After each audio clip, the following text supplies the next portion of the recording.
J'ai pas spécialement besoin d'un rituel, je peux écrire n'importe où, je peux écrire dans un hall de gare, chez moi devant mon ordinateur, mais j'aime bien d'avoir des routines d'écriture par contre pour pouvoir être concentrée. Donc en général j'écris tous les matins, parce que ça me permet déjà de commencer la journée par quelque chose que j'aime bien. C'est un peu déculpabilisant aussi parce que j'ai commencé ma journée par écrire, donc après si je trouve pas le temps dans la journée pour caser un créneau d'écriture, au moins j'ai écrit, même si c'est parfois pas beaucoup. Et puis je suis obligée de me poser pour écrire, donc ça me permet de commencer mes journées en douceur.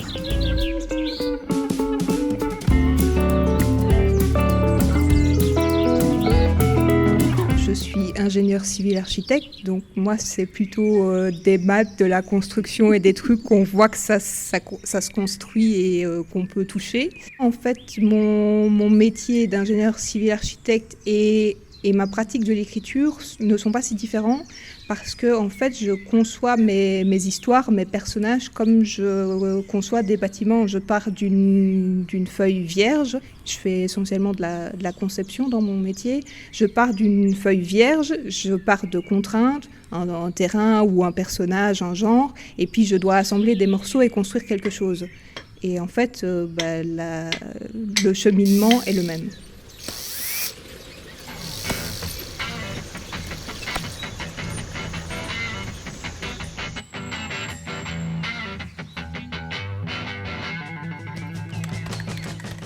Tout à l'ordinateur. Parfois, je prends quelques notes sur un bout de papier parce que j'ai rien d'autre sous la main, mais j'aime bien d'écrire que ce soit bien structuré.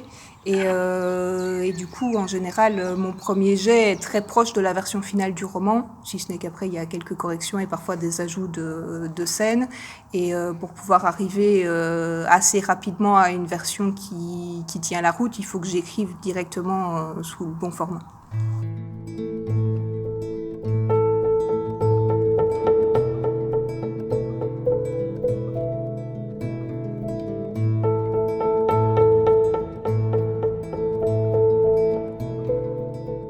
Mes romans qui sont édités, celui qui est le plus personnel et qui peut parler à un plus large public, c'est Correspondance.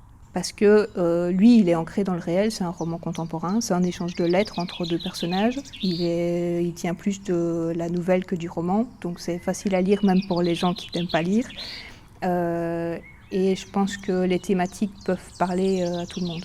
Là où par contre, Le Destin du Magistère, c'est de la fantaisie, c'est en 2 tomes.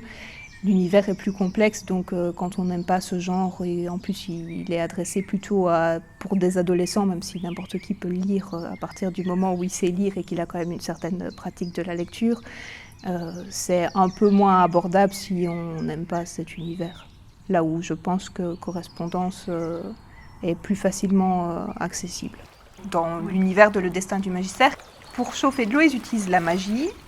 Et tout le système de magie est développé autour des runes. Donc pour chauffer de l'eau, ils activent des runes qui sont sur les théières et l'eau chauffe toute seule, qui sert à canaliser l'énergie en fait.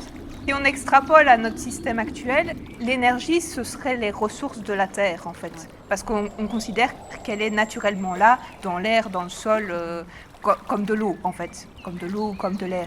Mais si on extrapole ça à notre société actuelle, on aurait tellement puisé qu'il n'y en aurait plus assez. Donc ça ne résoudrait pas notre problème, parce que si on avait appliqué notre mode de fonctionnement à l'univers de Le Destin du Magistère, on aurait appauvri la Terre.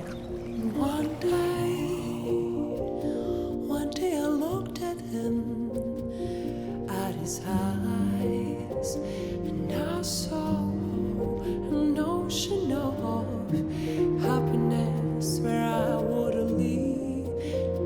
Ain't nothing came that changed his eyes. J'écris depuis l'école primaire. D'abord, j'écrivais de la poésie, et puis j'ai commencé à écrire plutôt des nouvelles. Et puis, à partir de l'adolescence, j'ai commencé à écrire des romans. Je ne sais pas s'il y a vraiment eu un déclic, parce que mes poèmes, je les partageais avec ma famille. Quand j'ai commencé à écrire des nouvelles et les premières ébauches de romans, mon frère et ma sœur les lisaient. Et puis j'ai été vers 15-16 ans sur des communautés d'écriture où en fait je partageais mes écrits en ligne au fur et à mesure que je les écrivais. Donc le partage, il n'est pas venu avec la publication d'un roman, il est là depuis le début, même quand j'écrivais toute petite des poèmes à l'école primaire. Donc c'est plus un cheminement que vraiment un déclic. J'ai écrit parce que ça me permet d'exprimer plein de choses que je ressens. En fait, c'est un moyen d'expression, l'écriture. Et j'ai écrit aussi surtout pour donner un moyen d'expression à des personnages qui me viennent et qui tourneraient en boucle dans ma tête si je ne leur donnais pas un moyen de pouvoir s'exprimer. Comme j'écris dans les genres de l'imaginaire, ce que je vois directement doit encore être filtré pour pouvoir être intégré au roman qui ne se passe pas à notre époque, où il n'y a pas de moyens de communication, le téléphone, le train, ça n'existe pas. Donc il faut que je transpose tout ça avec la réalité du contexte dans lequel j'écris. Ça arrive que dans la planification du scénario, j'ai une idée globale de mon fil rouge et de mon découpage. Et après, il y a quand même des choses qui s'improvisent à l'écriture, même quand on a tout bien planifié. Donc oui, parfois on est bloqué et parfois il y a des choses pas prévues qui font que finalement le scénario ne prend pas du tout la tournure qu'on avait imaginée.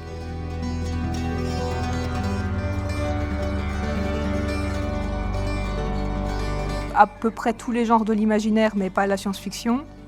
J'ai un peu de mal à me projeter dans un univers futuriste et parfois un peu de mal à me projeter dans certaines thématiques aussi parce que c'est un genre qui est surtout véhiculé par des auteurs masculins d'un certain âge et que moi, en tant que femme qui n'est pas encore la trentaine, il y a des choses que j'adhère moins.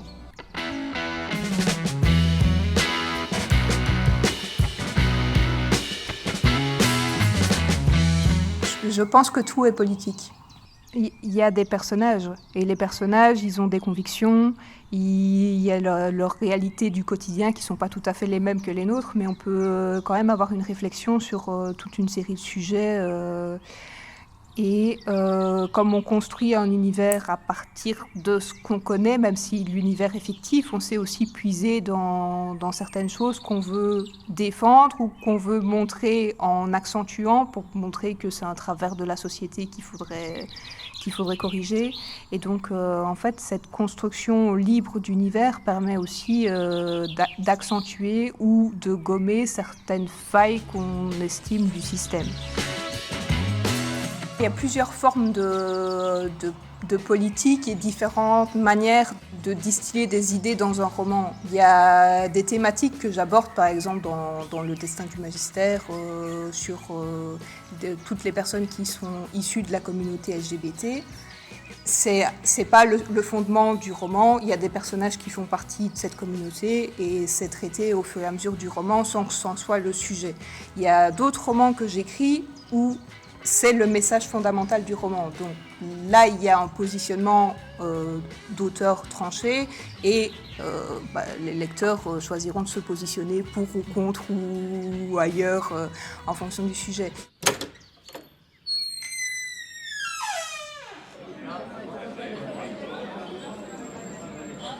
Ça dépend les romans et ça dépend les sujets. Maintenant, moi, dans ma propre pratique, non. J'essaye de parler de ma propre expérience, donc forcément, en tant que femme, par l'intermédiaire de mes personnages, il y a des réflexions de moi sur le monde, de moi sur le féminisme, de moi en tant que femme par rapport à la société.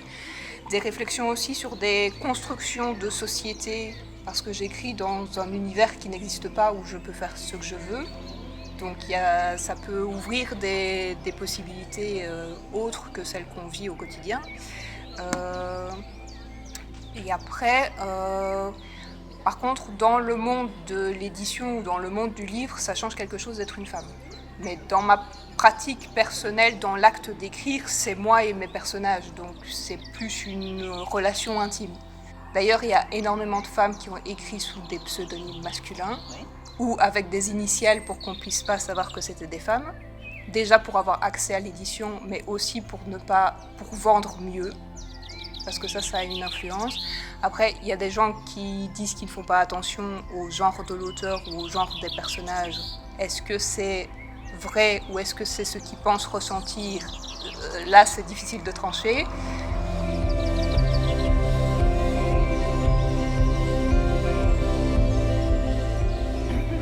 Parce que souvent, on se dit: «Ah oui, mais je n'ai pas suffisamment de base ou je ne sais pas par où commencer». Il faut y aller. Commencer par y aller et puis après il y a des choses qui viennent et puis il faut de toute façon que chacun trouve sa propre méthode. Des conseils, je peux en donner, j'en ai entendu plein. Il y en a que j'ai lus parce qu'il y a des auteurs qui ont écrit des romans sur comment écrire, il y a des séminaires, il y a des cours et tout ça. Mais à un moment donné, c'est quand même, en tout cas pour moi, une pratique personnelle et chacun doit trouver sa propre méthode et son moyen d'expression. Donc il faut d'abord se lancer.